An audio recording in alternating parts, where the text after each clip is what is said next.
Yeah.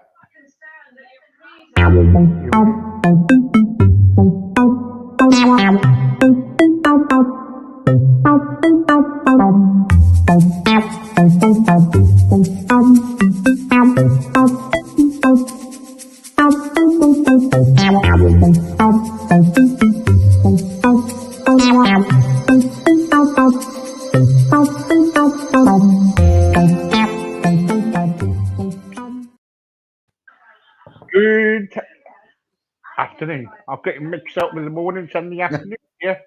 Anyway, good afternoon, everybody, and welcome to my first show for today. Out of four shows, we've got four shows today. Very busy, very busy. Right, okay, just a couple of things. Sorry about the sound at the moment from my television. We've got a problem with the telly at the moment, so we're trying to sort that out. In the meantime, number one, we've been awarded. I've been given an award. It came through this morning for one of our podcast, the podcast and everything else. So it's like it's just like a community thing, and it's kind of like it's called the Community Podcast Awards. And what it is that you got different brackets of podcasts, and we're in like the health and arts and everything. So basically, we've done quite well, and we got award. So thank you very much for people who following and everything else. Because what we do is just kind of like not just kind of like talking to people, but also we do help people and everything. And don't forget, we are self-funded. We are not funded, so we're always looking for sponsors. The second thing is that we are looking for a sponsor at the moment, which will cost about £25 a month, and which you can kind of like get your own adverts on there. You can put your own content on our website, and also on here, you will also get everything. So if you're interested, let us know, and we will kind of like put you in touch for that. At this moment in time, we've got around about 24,000 people that's following us, and thank you very much for everybody for doing that. Anyway, I have got a nice gentleman back again, and Warren, how are you? I'm well, thank you. Firstly, congratulations on your award. Very well deserved. I know how much work you've been putting in this area, helping with mental health and all of that. So that's a very well deserved award. Congratulations. Thank you for that. How are you? How is everything when we last chatted? Yeah, it's we've had some developments with our daughter. I'll get into that in a minute. Right now, anxiety levels in our area. We're in British Columbia in Canada, and we've got a spike in some of the COVID variants, which is causing a lot of anxiety for a lot of people. Um, we've had to. I have an office in downtown Vancouver, and I've had to shut that down again. Our restaurants have been shut down again. My wife and I have both had exposures at work. I have a mom with multiple sclerosis who has just had an exposure, and we're fingers crossed she has not caught it. One of her best friends has it, and it's the level of anxiety and resulting in mental health issues has been rising here in BC because of this, and Mm. so it's a bit of a tough time. We're hoping that this latest round of regulations and restrictions is going to help get things under control, but we have a large amount of the P1, the South African and the Brazilian variant spreading throughout the community, which are highly infectious. So it's causing a few issues. Yeah. With regards to my daughter, which you and I have spoken about on a couple of occasions, my 8-year-old who last year suffered from some suicidal thoughts. We were under the impression that we were starting to get things under control. We had a lot of therapy, some medication. We were getting her verbiage and language changed around how she felt about herself from the bullying perspective, greater self-confidence, that sort of stuff. But in the last couple of days, she had her pet pass away. She had a beta fish, and the passing of her beta fish brought up a lot of the same feelings that she had before about not being able to see happiness in the future or those sorts of things. So the biggest revelation for me has been that this isn't something that I can solve short term. This is going to be an issue that lasts for a long, long time and is going to be something that perpetually needs reinforcement. As somebody who's never struggled with mental health issues, that came as a big realization for me.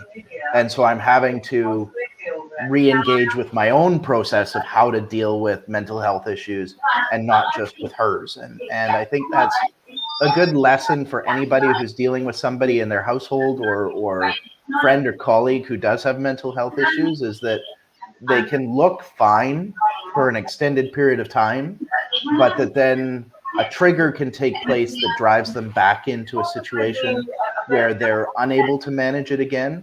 And we have to ourselves take a step back and see, how are we going to engage with this? How are we going to help them with it? And, bring ourselves back into that place of trying to protect them and support them and that sort of thing. And so that's what we've been doing with my daughter. She's changed her language from "I don't want to live anymore" or "I want to go to heaven," those sorts of things, to most recently, last night, it was "I want to run away." And she's in a state where she feels as though having people around her and dealing with everyday issues is overwhelming. Yeah. And so she feels as though she wants to isolate herself, even though we as parents know that that's the worst possible thing she can do. That being completely isolated and in her own head, just identifying with depression will just cause her to spiral more. And so we're trying to, and it's very difficult to rationalize with an 8-year-old. The trouble is, Warren, Yeah. it's like, I remember when, because I used to suffer with, well, still do, suffer with mental health problems. Mm-hmm. And the trouble is, sometimes what you got to realize is that when I used to be around the family, and family used to come up to me and go, "What's wrong, Steve? What's wrong? How can I help?" And I can help. And the Yeah. last thing you want to hear, I'm not trying to be funny, is people in your ears. Yes. No, I understand. And sometimes families do a wonderful job to console, people, or console their children and everybody else. But the trouble is, sometimes that child wants to be left alone, Mm-hmm. or that person wants to be left alone Yeah. because they feel that it's overwhelming. They don't want to kind of like get into the situation where there's more stress on them. Because more stress you put on somebody, right? The Yeah. more that you and everyone else will be told to go back, go away, go away, go away. If we Have you ever had that yet? When she turned around to you and said, "Go away, I don't want to," please leave me alone, please leave me alone. Yes. Yeah, and we're very fortunate in our situation that we have enough space for her to have, a separate room and separate space and then a safe outdoor space for her, that sort of thing, for her to engage with. Last night, as an example, we live a couple blocks from a park, and she said she wanted to go and sleep there for the night. And obviously, that's not a safe or unacceptable thing for her to do. So instead, we gave her some options about being able to, if she really wanted to be able to camp in a spare room that we have in our house, if she wanted to tent or those sorts of things. And so we tried to engage in different offers for her to give her that independence that she was seeking, but also keep her in a safe environment. How many children do you have? I have 3 daughters. So they're age 10, 8, and 6. Right. Okay. And do you kind of like, I'm not telling you to suck cakes, suck eggs, but do you kind of like concentrate on your two daughters all the time? And you leave this daughter out on things. No, not really. I'm a big Mm. I'm a big advocate for there's a TED talk by an individual called Muno Unikata, and she talks about how a study that they did on parenting advice, where they say that basically all parenting advice is wrong because every child requires an independent version of parenting because they receive parenting differently. And so we try to give each of the girls independent options as to how they're going to be parented, how they want to engage, that sort of stuff.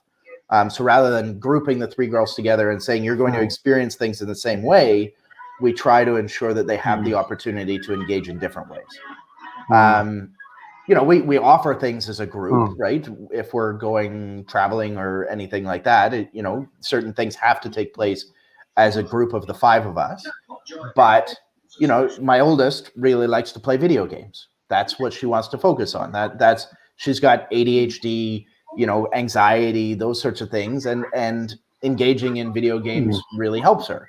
Whereas my middle one doesn't get the same joy out of that. She wants to be physically active. She wants to be out kicking a soccer ball. She wants to go for a hike or those sorts of things. And my youngest, is still in a stage where she just wants to cuddle and be physically engaged with and that sort of thing. So we try and make sure that we're covering off each one independently. Yeah. See, the trouble is, I remember when I had my daughter and my children, everybody, and the trouble is, seeing you kind of like, sorry, thank you for that.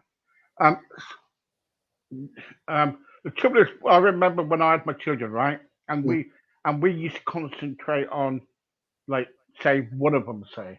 Sure. Then the other one used to get jealous. Yes. All right. Because of the other ones getting more attention than the other one. Yep. No, that might be it. That might be. And that's been a big issue in our house. You've hit it right on the head. That is something that we deal with regularly. It's usually jealousy from our oldest towards the younger two. Yeah. But the oldest gets some very special time. She goes to a school about an hour drive from where we live. Because of her ADHD and anxiety, dyslexia, dyscalculia, dysgraphia, she goes to a special school that is meant to assist her with that.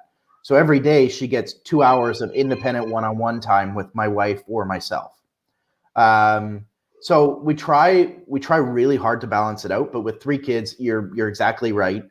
There's always one that's kind of being left out if you're trying to do things one-on-one. And so we've really taken to heart the idea of trying to ensure that we give them a certain period of time every day where we're engaging with them on something that they specifically want to do on a one-on-one basis. Even if it's just 10 to 15 minutes a day, where we ask them, what is it that you would like me to participate in with you? Yeah. Right. And trying to do that. But jealousy is a hard issue. I talked about this on my podcast. And we discussed the whole idea of managing sibling rivalries and dealing with that sort of thing, because it's been a big problem in our house where the girls, because they're so different, they all want different things, and when they see each other getting different things, they feel jealous over it, but it's not really what they want. They want to engage in a different manner. So, of course, parenting is. It's an impossible task. It really is. No matter what you do, as much as you are hoping that you're going to do it all right, at some point you're going to fail at it, and you just learn along the way. The trouble is, see, when you got kind of like children, right, and you're kind of like giving attention to, say, I don't know, one of them. See, sometimes the oldest child, usually don't care because they're in their own bubble. But then you got another one who's thinking, why is she or he getting the attention and I'm not getting nothing? You know what I mean? And so there's jealousy in it. So that one will play up, and that one will play up and say, right, okay, is this the way I'm going to be treated? I'm going to act like a child, which they are anyway. So and they're going to do their own thing, so they get back at you. Hmm.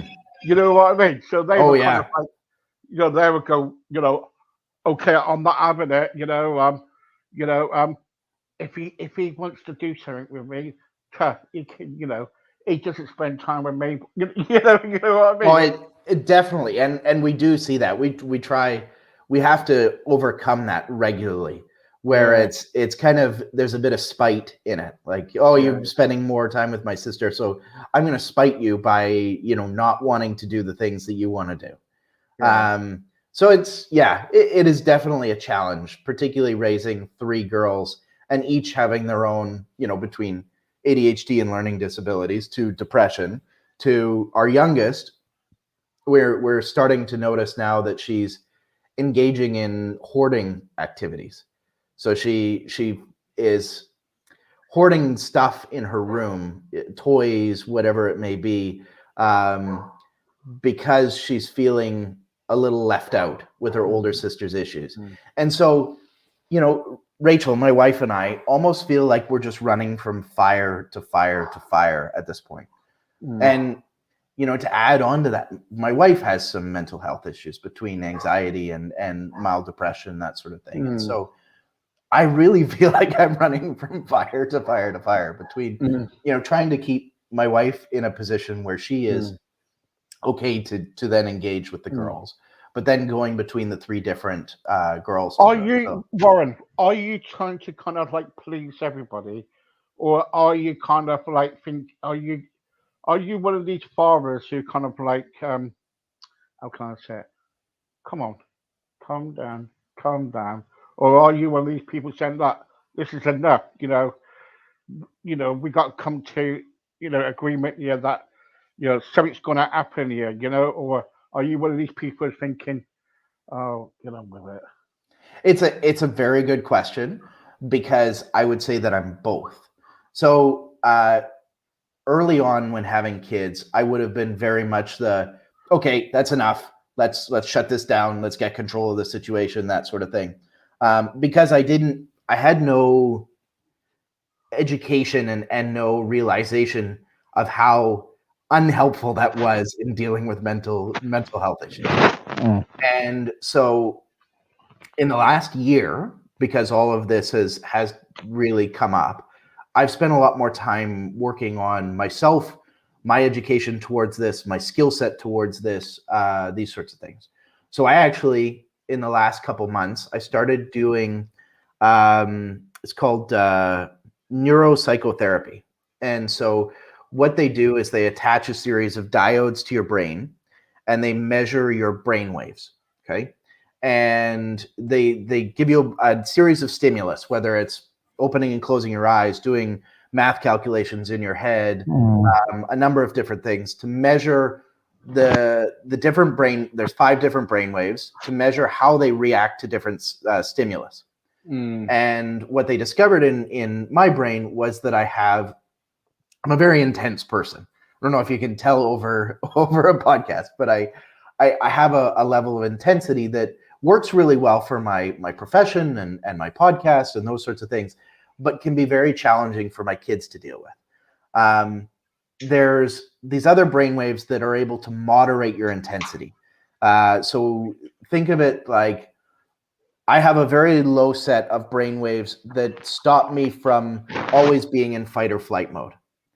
So right. my brain is constantly in fight or flight. When I see a situation, I run headlong into it, and I decide whether it needs to be stopped now or whether I can walk away from it. And I didn't really have the ability to stop myself from stepping in and constantly going straight to, okay, enough. Like, this has to stop. Mm, And so I've been going through this brain training that is helping my brain to realize when situations require that type of a response and when they don't. mm, And so over particularly the past few months, I've been becoming much better at walking into a situation, being able to assess it and stop and go, how am I going to deal with this in an appropriate manner that mm. doesn't require me coming in it with a level of intensity at Yeah, 100? but see, the trouble is, though, that's okay. But the trouble is all these wires and brain training. Mhm. but you don't need. Someone said to me once, you don't need qualifications to be a father. Okay, so the brain, because to be a father or be a parent of children, at the end of the day, that just comes naturally. Um, yes, I think for a lot of people it does, but I think for some people we're not necessarily born with all of the skills and tools that we need. And so in order to be a great father, we need to take a step back and constantly be working on our toolkit to be able to deal with these types of issues. And I think self care, even as somebody who doesn't have mental health issues, really helps in order giving me the ability to deal with other individuals who then also require self care. Oh yeah, Um, I understand that, but what I'm trying to say, you don't need a qualification to look after. If you got children, you don't need it, you know, because it's like me, I remember when I had my children, right, and yeah, I left school, I had my children, and it was like, and I remember my parents going, I used to say to my parents, "Oh, can you babysit?" And they said, "Nope. What you do is, you have them, and you look after them." And that was my mum's policy. mm, So, and and I actually kind of learned about being a parent as we went through every day, with yeah, them. Like, I haven't had a clue about a nappy, and that it was yeah, I thought you had to put a nappy on their head or whatever. I don't know. It was not, and it was, but it's all self learning. So it's all self learning. So I never kind of like, I think being a parent comes naturally. I don't think it comes by needing all this neuro kind of like wires on your head. yeah, yeah. I think you're right. I think for me it was something that helped me to understand how my brain works so that I Mm, can take a step back in situations where maybe my intensity was causing more problems than it needed to.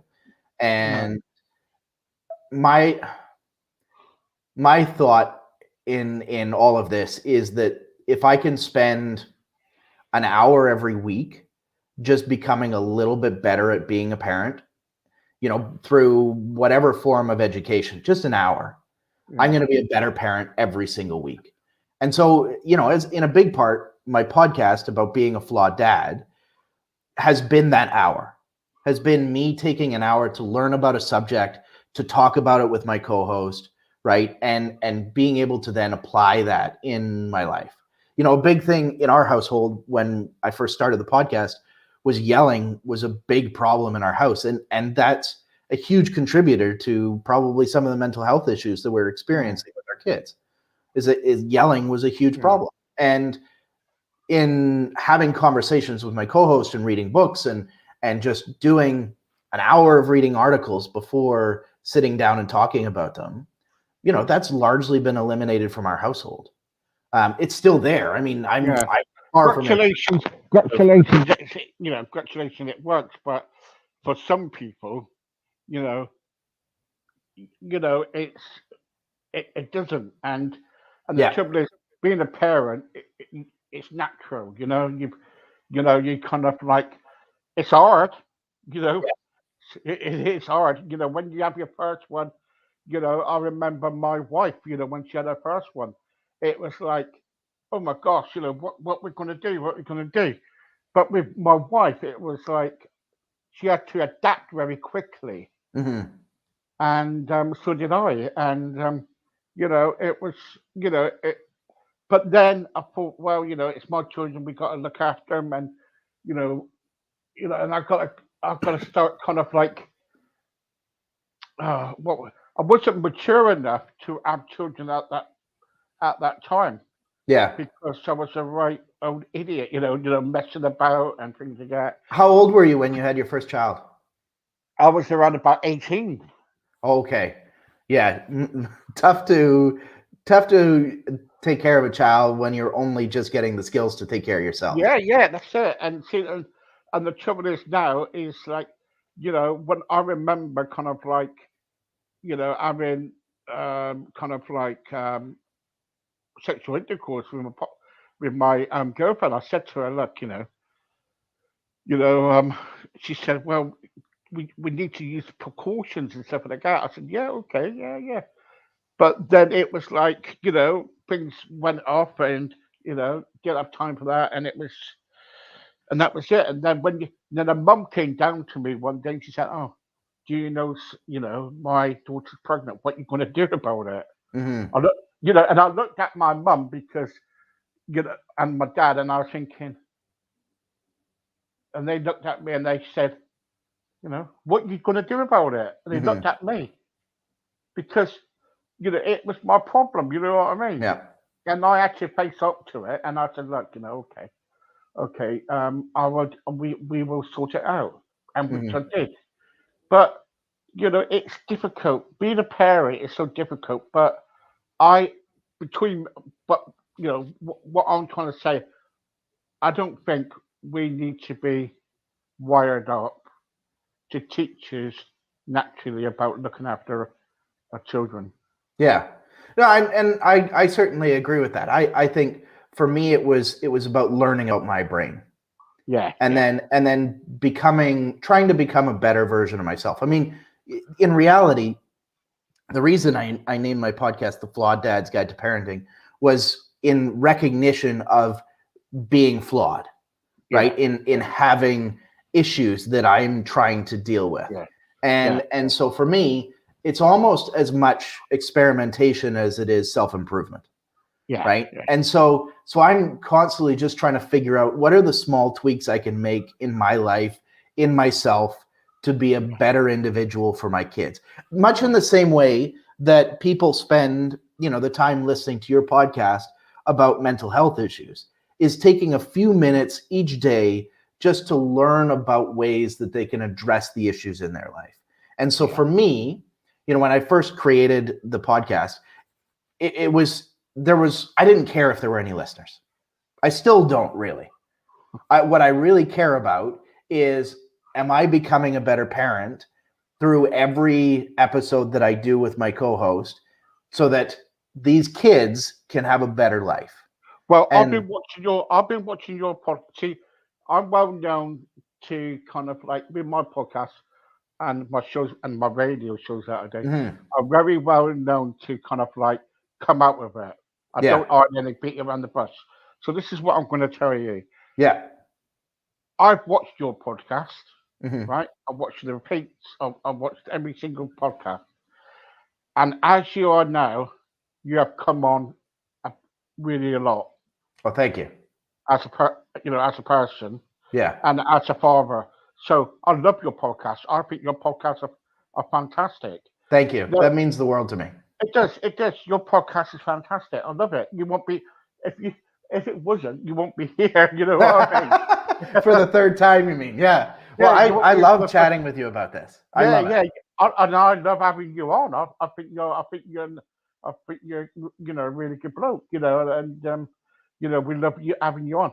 But the trouble is, see, what I say, and I was watching, and I was thinking, hang on for a second, he's just kind of like, it's like a line. He's kind of like learning things each day. And I think I wish I was like that when I was around about 18, you know, because it certainly improved it. And I look at you now and I'm thinking, okay, yeah, okay. But, but we all have our own kind of opinions about life and, about Oh your yeah. children. What you do with your children is you've got to do the best for them, Yeah. and, no one can't say, how to kind of like, how to, how for, no one can't tell you how to look after your children. Yeah. Only Yeah, you we've and your we've wife can do certainly that. we've certainly triggered some debate with some of the topics that we've covered, Yeah, and yeah, and my opinion on some of them. In terms of one of our last ones, in terms of nicknaming your daughters, I mean, we got some pushback with regards to that, on the whole idea of not calling your daughters princess or anything like that, right? because there are individuals who think princess is great. Why wouldn't I want to treat my daughter and like a princess and call her princess and those sorts of things? But my opinion on that was very different from a lot of our listeners, and I'm fine with that. I embrace the debate. I think it's fantastic because it means if somebody's willing to debate with me on it, it means they're willing to engage in the topic, which means they're thinking about it. And if we're taking a thoughtful and proactive approach to the way we parent our kids, that is so much better than a passive and non-confrontational manner, because just thinking about it makes us better parents. Of course, yeah, and it's like the guests I have on here. There's sometimes I do have confrontations with them. I do kind of like say as it is. We had a counsellor on here the other day. Yeah. And I told him how it was, and I will say what I have to say. Yeah, as you should. Yeah, but the trouble is, you'll see, what I don't care how many listeners I get, or why I'm doing this is for a reason. It's not to kind of get numbers and be podcast, whatever. I want to do it because I want to help people. Yeah. I hope that there's people there's I've got quite a few people listening on my radio, and I've got quite a few people now listening on here. But what I'm trying to say is, if one person can get help from this, yeah, then my job's done. I agree. I completely agree. And so for all the listeners and people viewing this right now, my hope in communicating about my daughter's issues, particularly the most recent one over the last couple of days, is the realization that when you have a child with mental health issues, it's not gone. When they look like they're doing well, it's a perpetual issue that you have to be prepared for it to rear its head again. And that you have to continue to watch out for it and be prepared for it and engage the skills necessary to be able to deal with it, because it's going to come back. And you can't be disappointed when it does. You can't show your child that you were disappointed that those mental health issues have reappeared, because that's just going to make them worse. It's something that this child, you're going to have to give them the skills, the coping mechanisms to deal with for the rest of their life, because it's not something that just goes away. Yeah. And, I tell you what, if you wasn't doing nothing on a Wednesday evening in my time, I would have got you onto our mental health program. And because one of our people is now left, and you could have came on here with me and we could have done something, because, I think you're very good and you come over and about mental health, and I think, well done for you for kind of like looking after your children like that. Well, thank you. I appreciate it. As somebody who hasn't experienced it themselves, it can be a little challenging from the outside looking in, and I constantly have self-realizations of how little I know about it, even though I'm engaging in it more than most people. It is still a foreign concept to me, and so I'm constantly having to check myself and learn more about it. Of course, yeah. And the trouble is, it's these doctors. I remember when I was trying to commit suicide, and one time, I don't know if you know my story, but I tried committing suicide, jumping off a bridge. And the trouble is, and the doctor came up to me and said, "You don't look suicidal." And I'm thinking, Right. if you don't think I'm suicidal, take me back to the bridge again. I'll show you suicidal. They only can kind of like, they can't actually diagnose the problem.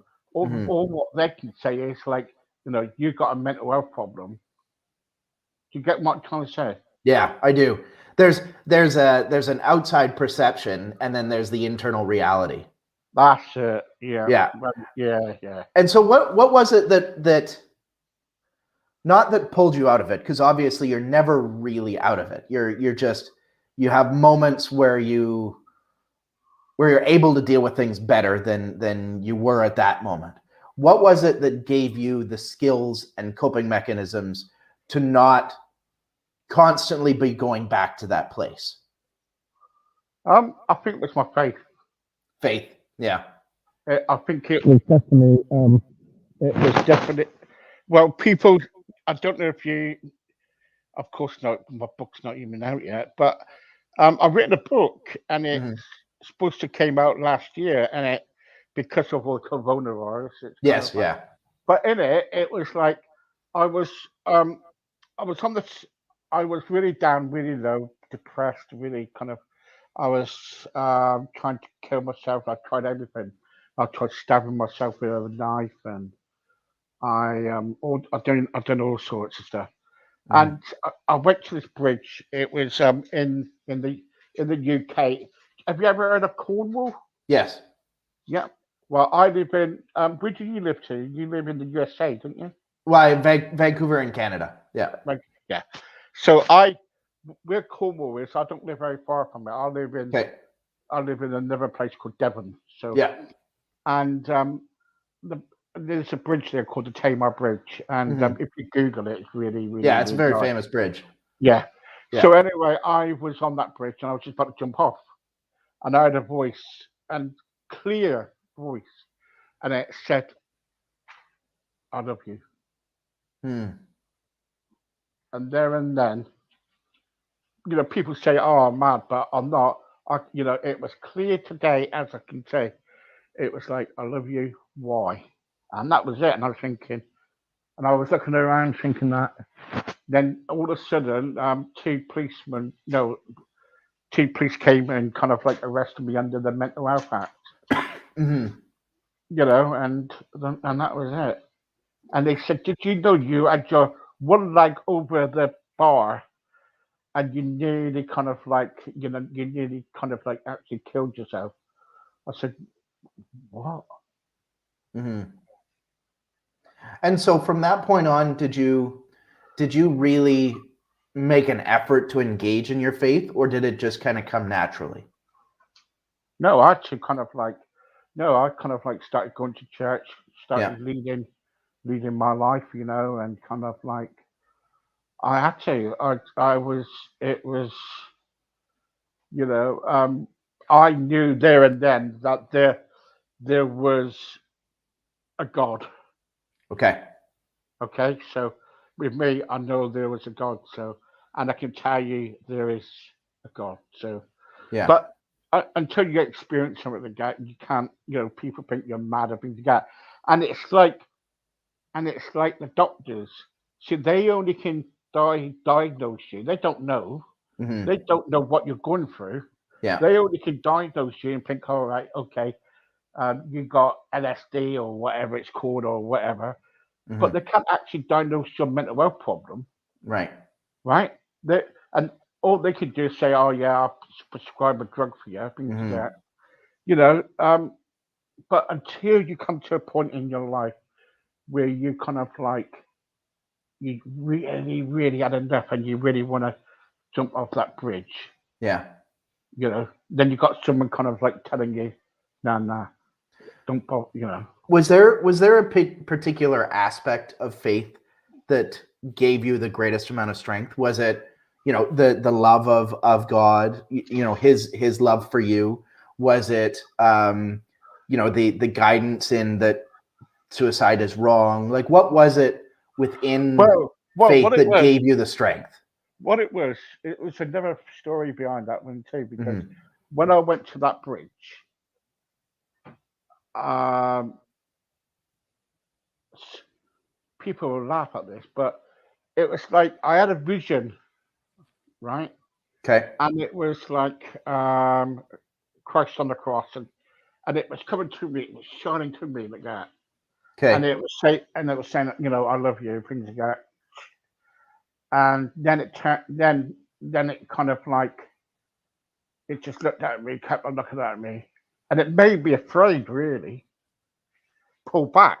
And Right. as I pulled back, I had two policemen behind me. It's so funny, see? It's so funny. It's kind of like the story of Constantine seeing the cross before battle. Giving him the strength to get through what was intended to be a fruitless effort, but gave him the ability to conquer and come through a very challenging situation. Yeah. Oh, I've had loads of things like that. But the trouble is, but then that was it. My faith. Then I turned to myself and thought, this is totally wrong. I've learned that.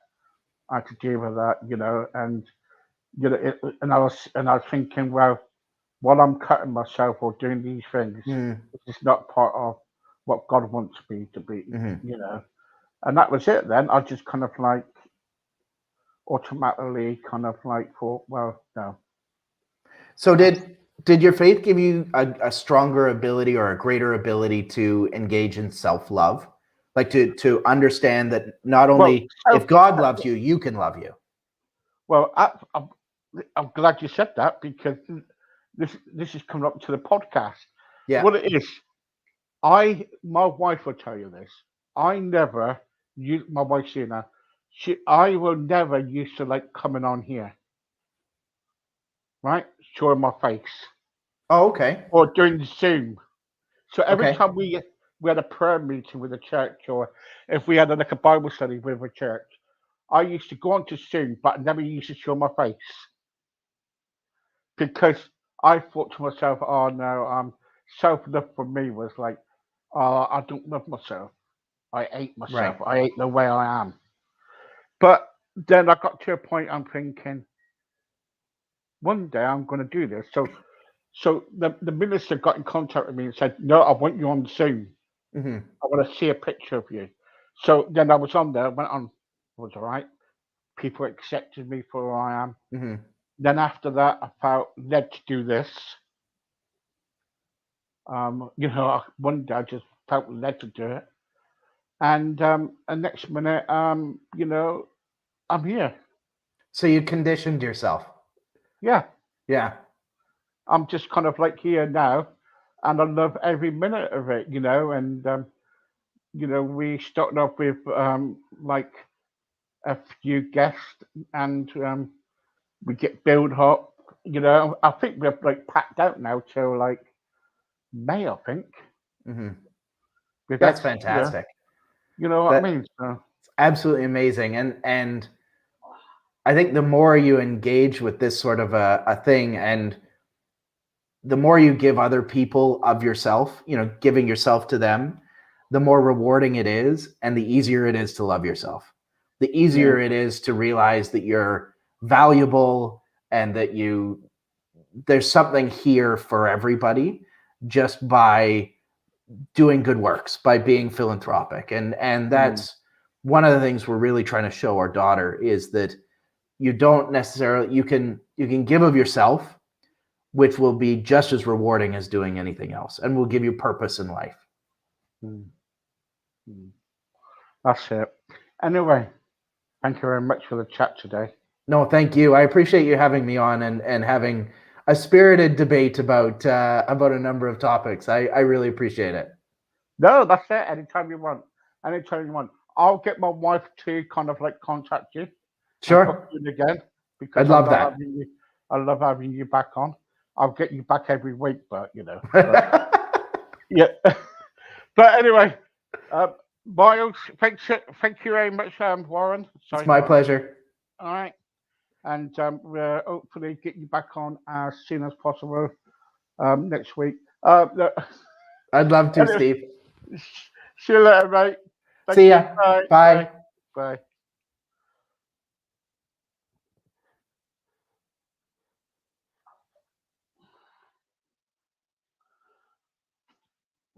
There you go, guys. Thank you very much. That was Warren Miles. I'll be back around about 5 o'clock with Beth Penfold. Lovely person. Looking forward to that one. See you until then. Bye bye. God bless.